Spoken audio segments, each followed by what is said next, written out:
Os 4 minutos, vamos aforrando minuto a minuto cada día. Boas tardes, grazas por vir hoxe a segunda xornada, a segundo día destas terceiras xornadas sobre o Entroido de Galiza. Escoitades ben, non temos megafonía porque nos gusta usar a acústica do lugar e a parte que non hai, entón tenemos que falar un pouco forte. Escoitades ben aí atrás? Escoitades? Vale, perfecto. Ainda que vexades o micro é para aparentar que temos recursos, non? Pero estamos pendientes aí dunha subvención da Xunta, non, é para a grabación.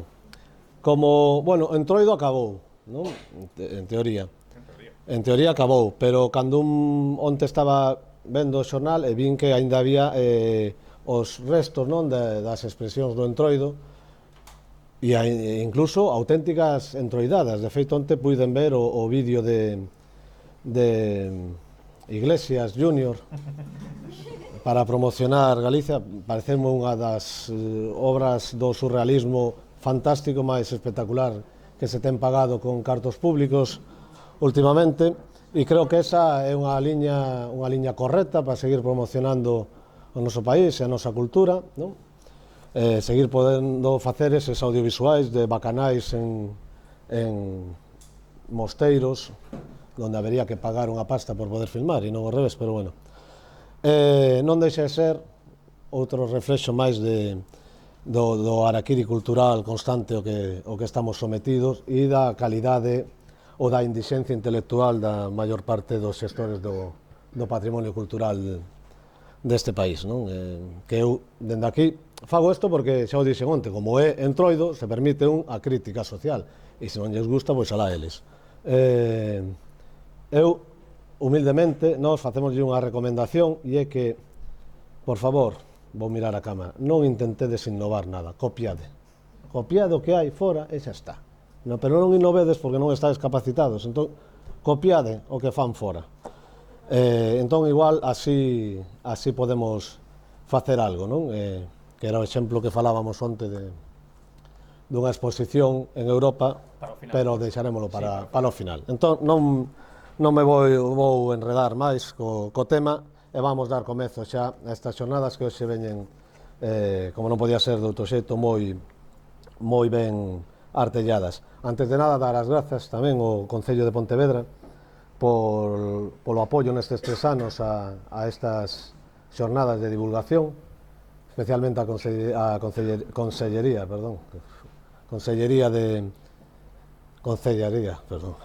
de Festas, vale? E a Concellaría tamén de Patrimonio que nos cedeu o CITA, o Centro de Interpretación das Historias Arzobispais, para poder acoller este encontro. E, por suposto, as asociacións e particulares que nos cederon os traxes e os elementos do Entroido que podedes hoxe disfrutar nesta exposición, creo que bastante xenerosa e interesante, entre outras cousas porque poucas hai así. Paso a decirvos cal é o programa de hoxe. Vamos a empezar cunha presentación dun traballo do compañeiro Xosé Anxo Rosales, un traballo de documentación dun Entroido tradicional dunha parroquia de Pontevedra que non está activo hoxe en día, pero esperamos que poder recuperalo.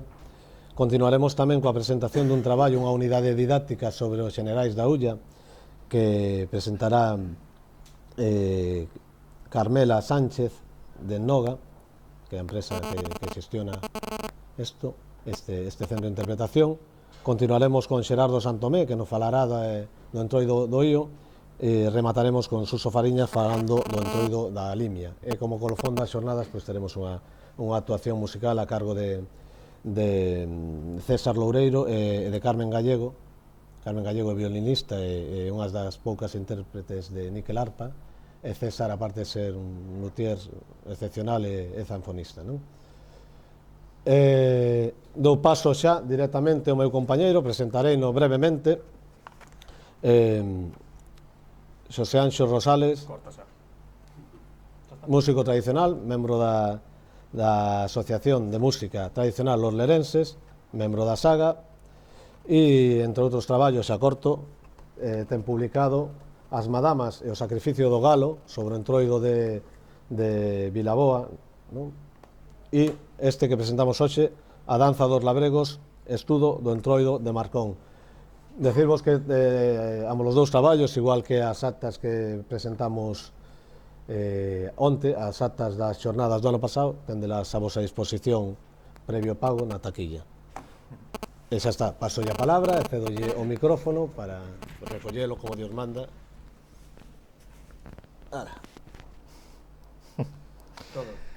Boa tarde, entón. Nada, comentarvos que o traballo este realmente é un traballo que está completamente aberto ainda, realmente é un precipitado, nunca mellor dito, e digamos que non é un libro, non? Realmente quero que o tomedes realmente como se fose unha especie de ficheiro inicial, unha enquisa inicial para, a partir del traballar realmente, non? De feito, onte mesmo, na charla que deu Xosé Fuentes Alende sobre a corrida da rosca en Campañó, deu un dato de Xosé Lois e Casal, de finais do 19, comezos do 20, e onde dicía que un dos personaxes, de feito, que é o dos labregos, tamén aparecía nesa parroquia, non, de Pontevedresa, de Campañó. Entón, digamos que o traballo real está aínda por facer, non? E, antes de nada, o que quero é empezar con esta frase, que é unha frase de Vilaboa, de onde son os meus pais, en concreto de unha das miñas avós.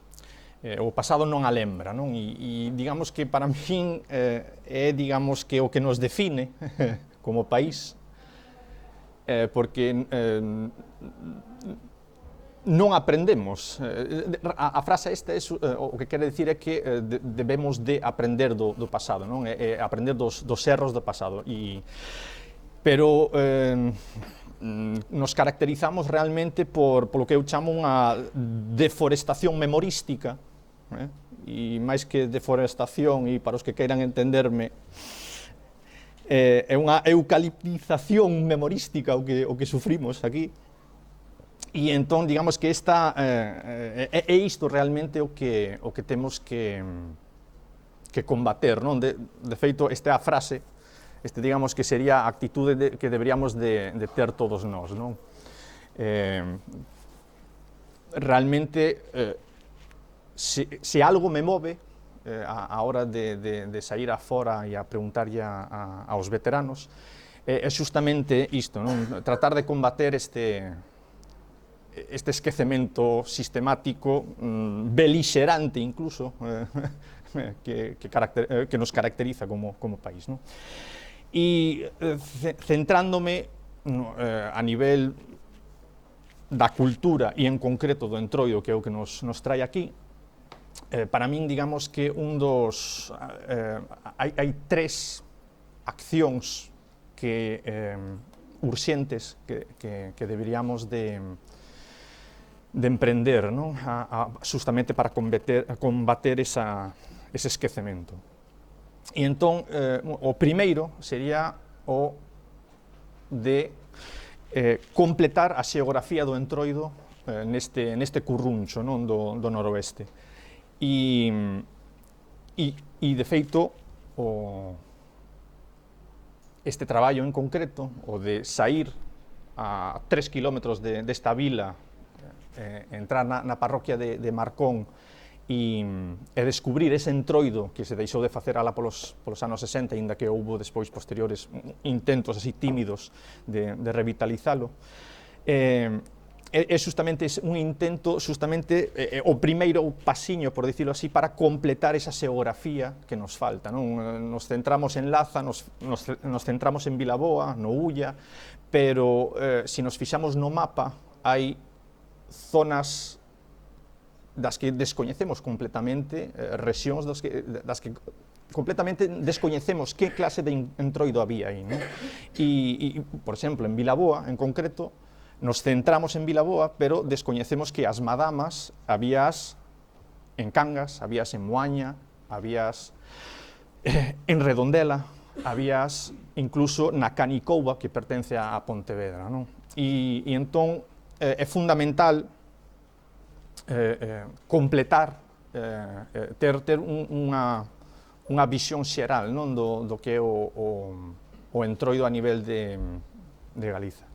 E aparte, un dos elementos que caracteriza o entroido é justamente, e os bandos do entroido, é como se articulan uns cos outros, non? Os diferentes entroidos entre si, os entroidos, os bandos, veciños un cos outros, non? E unha relación de correlación e de oposición, non?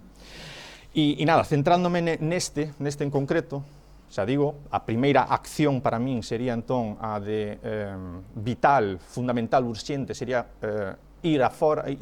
sair fora das vilas e preguntarlle á xente, non?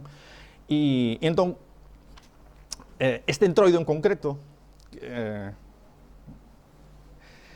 que ten de peculiar ou de importante, non? Que importancia ten? Entón, a primeira, en primeiro lugar, é que estamos ante unha danza propia do entroido que son escasísimas.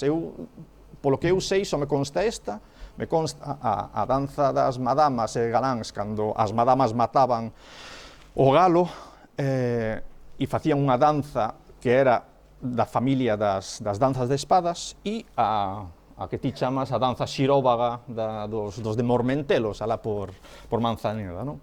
Entón son moi escasas, e o feito de topalas aquí, e o feito de eu ter ese privilexio de topalas en Vilaboa, e a uns kilómetros de distancia topalas aquí en Marcón, realmente me sorprende e indica o estado de, non sei, de pobreza que temos, non? Que un chaíña saia aí afora e descubra, pois, o de Vilaboa e descubra o de Tomeza, cando, justamente, as institucións brillan pola súa ausencia, non? Entón, temos unha danza con uns danzantes, pero, aparte do tema da danza, está o tema de que hai estes dous danzantes, chamados labregos, aquí vemos un debuxo, que o podemos ver noutros sitios, está o traxe aí na entrada, na exposición, nada, castañetas, na perna ten arouxos para bailar, vestimenta branca, panos coloridos, pero a cuestión é que hai un terceiro, hai outro danzante máis, non? Hai un terceiro, e é o entroido, o boneco. Realmente quen baila con el é outro mozo que o leva en riba dos sombreiros, pero estamos ante unha danza e a nivel de Europa, saindo cara fora, para min é a única danza onde, ou unha das moi poucas, e que non sei se hai máis registradas, onde un dos danzantes é o santo entroido. Que o do santo teño que dicir que non se di ainda non o oín dicir a ninguén aquí en Marcón, non? Pero neste entroido temos os dous labregos, que son danzantes, vemos aquí o debuxo, e despois o terceiro danzante é outro mozo que, en riba dos sombreiros, baila con o santo entroido. O entroido. Bueno, este é un pucho, un sombreiro antigo, recollido justamente aí en Marcón, as castañetas dos labregos, isto deixo para máis adiante, e creo que me perdí, que faltame, creo que me pasei agora, non? Aquí está. Este sería o entroido, non? O boneco de palla. Que sería, xa digo, o outro entroido, non? Entón, temos un formato de bando, de entroido, onde hai a danza e hai un danzante concreto que é este boneco de palla, non? E estamos ante algo que eu creo que é único. Esta fórmula é única, pero non única aquí, sino que é única a nivel do entroido europeo. Entón, a seguinte característica é este instrumento. Claro, con que bailan? Con que ritmo, quen impón ou que instrumento marca o ritmo desta danza, non? Entón temos o que lle chaman as caramuxas e as bucinas, que tamén volvo a dicir que isto sí, 100%, o fai completamente inédito como entroido, non? Como fenómeno. Entón, si, quero ensinarvos isto, que é de Cantabria, é a baila de Ibio. Entón, estamos ante un artefacto, unha creación dunha folclorista dos anos 30, non? Entón, esta señora o que fixo foi coller unha danza real dun lugar concreto, e o ensinou aos seus bailaríns, e lles puxo, realmente esa danza real era unha danza lle chaman de lanzas, e é como de paus, non? E ela lle engadiu un instrumento que é justamente esa bucina, non? Eles lle chaman vígaru. E é o único, digamos que é a única danza que eu topei onde marcan tamén o ritmo con unha bucina, pero, volvo a dicir, é un invento desta señora. E, si vos fixades, supoño que os sospeitaredes por algunha das vestimentas que podedes ver, si son trogloditas. Están vestidos de trogloditas porque o fan pasar como unha danza ancestral dos antigos cántabros, non? Entón, volo quero para que escoitedes o vígaru, e para que vexades como van vestidos, e o que realmente non se debería de facer. Vale, un claro exemplo do que non se debería de facer. Vale.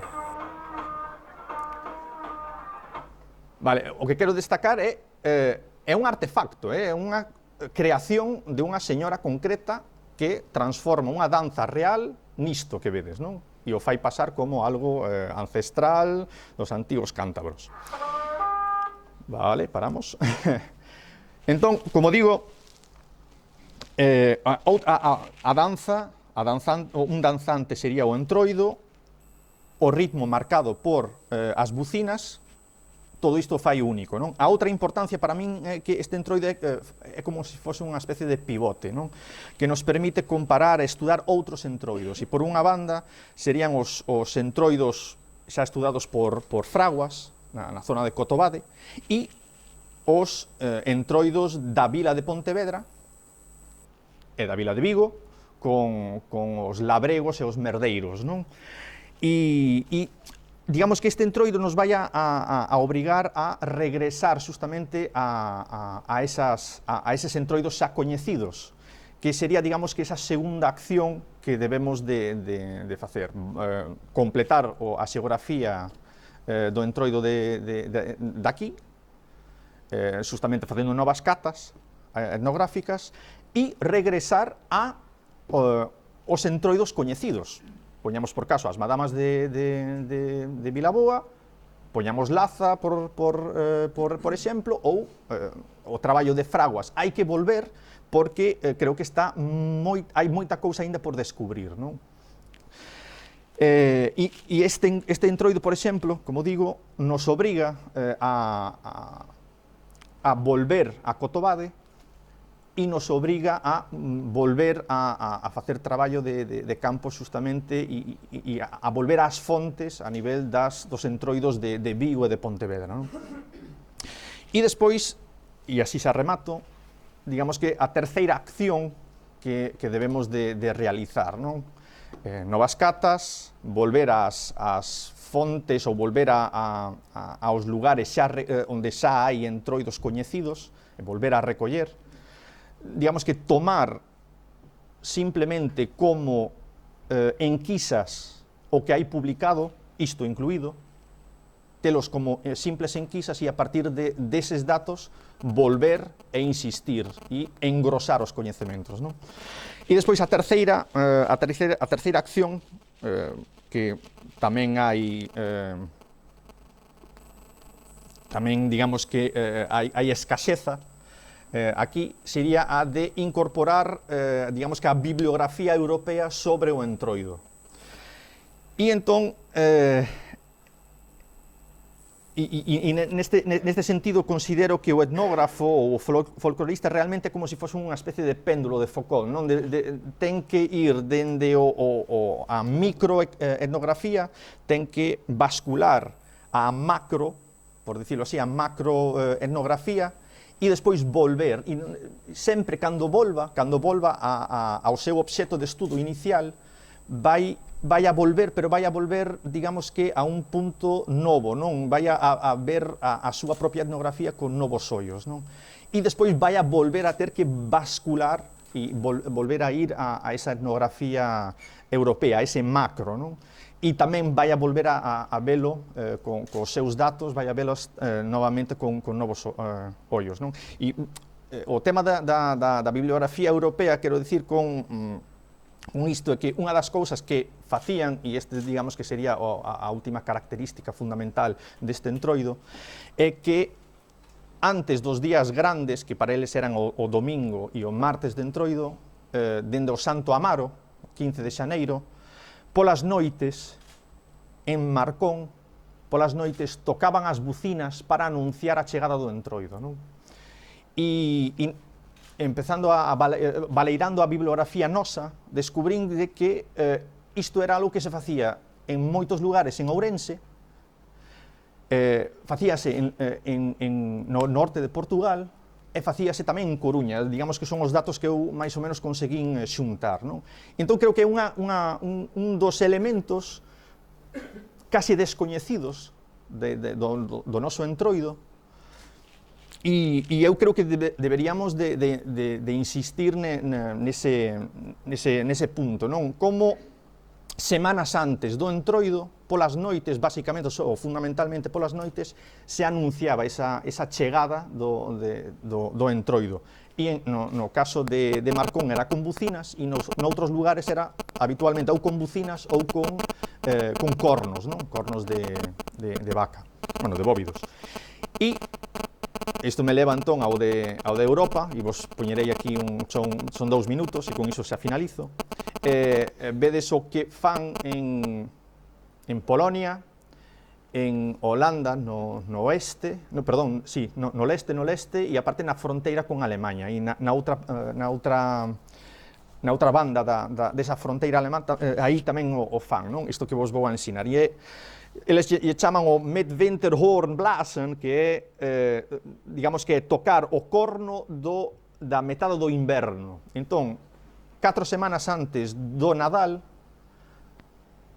e tamén pola noite, facían o que ides ver agora. O que pasa é que dende os anos 50 isto, digamos que se transformou, o revitalizaron, e hai incluso competicións entre eles, e o fan polo día, non? Entón, o que facían era anunciar esa chegada do Nadal, da metade do inverno, non? E despois, digamos que había como unha especie de despedida, entón tamén dende o Nadal ata o Día de Reis volvían a tocar esos enormes cornos que imos ver, feitos con ponlas creo que non sei se ahora mesmo, non sei se é de Salgueiro ou de Bidueiro, e era como despedíndose, non, desa festa. E como vemos, estamos falando dun país civilizado, e xa vedes como recuperaron isto e como se recrean este tipo de tradicións, non? que as atesouran. Non? Son 2 minutos, despois xa remato, e quero que Rafa, digamos que conta a anécdota justamente desa diferenza, non? Entre o que facemos nós aquí e o que fan fora, comparando, e sinto porque sei que hai algún vigués polo medio, a diferenza entre o que fan en Marsella e o que fan en Vigo. Entón, poñevos isto.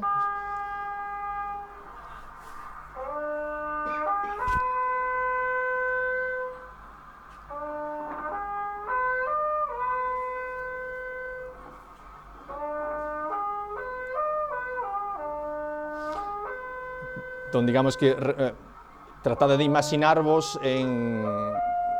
aquí, Marcón, hai uns cantos anos, pola noite,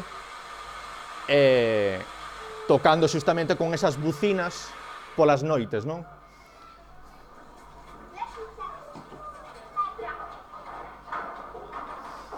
Bueno, aquí o fan aproveitan para facelo ao lado dun muiño vello,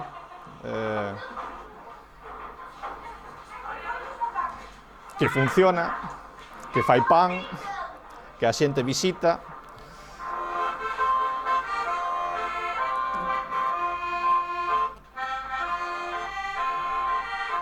Ben, xa vou fora do tempo, non? Moito. Bueno, avanzo e volven a tocar.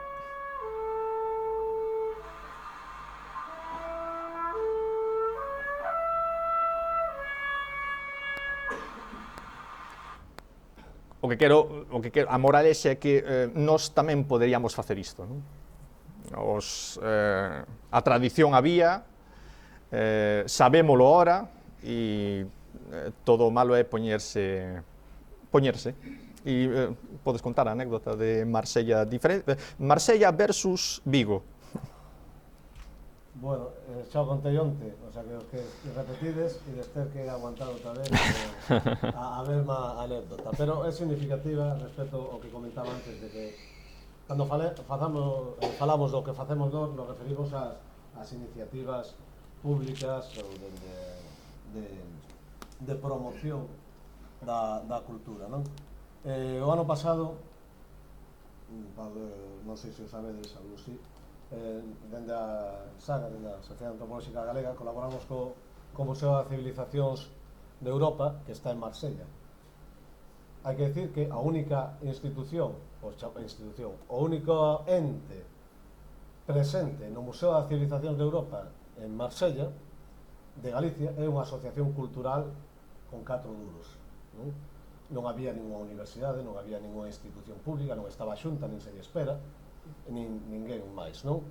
Nós achegamos o noso material audiovisual, o material fotográfico realizado por un dos mellores fotógrafos do mundo, que é Pedro Losada, que, como non, é o fotógrafo oficial da SAGA. Hai que decir que a xente do Museo das Civilizacións, igual que todo o mundo, todos os investigadores e as grandes institucións europeas, coñecen perfectamente o entroido que hai nos carnavales que hai na Península Ibérica. Por suposto, coñecen o entroido do norte de Portugal, coñecen o entroido de Zamora, coñecen o entroido de Cantabria, o de Navarra, o do País Vasco, pero quedaron alucinados ao ver as imaxes do entroido de Galicia, non sabían que había eso aí. E nós aquí mirándonos en Vigo. Hasta tal punto quedaron fascinados que decidiron que a imaxe representativa desa exposición europea o mundo ao revés fose un peliqueiro. E esa imaxe ocupaba toda a fachada do edificio. Hasta tal punto foi así que este ano o Museo do Entroido de Vinche, en Bélxica, o mellor museo do entroido de Europa, quixo ese material tamén. Tampouco hai ninguna institución galega, por suposto, ali, non? A parte dos mataos de aquí, que somos nós. E que non temos por que facer o traballo das administracións públicas a que pagamos cos nosos impostos para facelo. O curioso é que esta exposición, durante o tempo que estivo aberta este ano, recibiu 3 millóns de visitantes. Sabes o que son 3 millóns de visitantes visitando unha exposición sobre o entroido europeo? Claro, hai que decir que os franceses teñen o Museo da Civilización na dársena de transatlánticos do Porto de Marsella, o cual todo crucerista, aparte de comprar o que teña que comprar ali, ten un centro de promoción cultural da cultura europea. Nós temos un sitio onde comprar tabaco de contrabando, é un centro comercial cuyo eslogan é "Yo no soy tonto". O do centro comercial, como falábamos, non, pero o que diseña eso é un minusválido intelectual no sentido non de doenza, senón un inxente intelectual, absolutamente. Nós, pues, bueno, poderemos seguir levando un cigarrón a servir canapés en Fitur e cousas así, ou promocionando Entroido donde non hai que promocionalo porque hai que promocionalo donde a xente o ten que coñecer. Outro dato significativo é que o especial de National Geographic de Europa sobre o Entroido de Europa non sai unha muestra de Galicia. Saen portuguesas, saen de Zamora, pero non sai ninguna galega. Co cual, temos o Entroido máis potente, máis rico, máis diverso, posiblemente dos máis vivos de Europa, pero non somos capaces de que fora se coñeza eso, porque non hai ningún tipo de estrategia nin política de divulgación cultural, non? Eu podo ser moi crítico, son moi crítico. Eu non sei se a mellor forma de promocionar, por exemplo, a Semana Santa de Ferrol o Cristo da Victoria é polos a desfilar pola cidade da cultura nun páramo desolado. A ninguén se lle ocurriría xuntar todos os pasos da Semana Santa de Galicia e polos a desfilar por un páramo desolado. Porque eso, como vas levar os santos a facer eso fora do seu contexto? É sagrado, bueno, pois o Entroido tamén é sagrado, entón tratemos as cousas co respeto que se merece. Xa non digo máis, xa non falo o resto da noite máis que para decir os nomes dos que van a intervir. Damos as gracias a Anxo, quitamos o micro.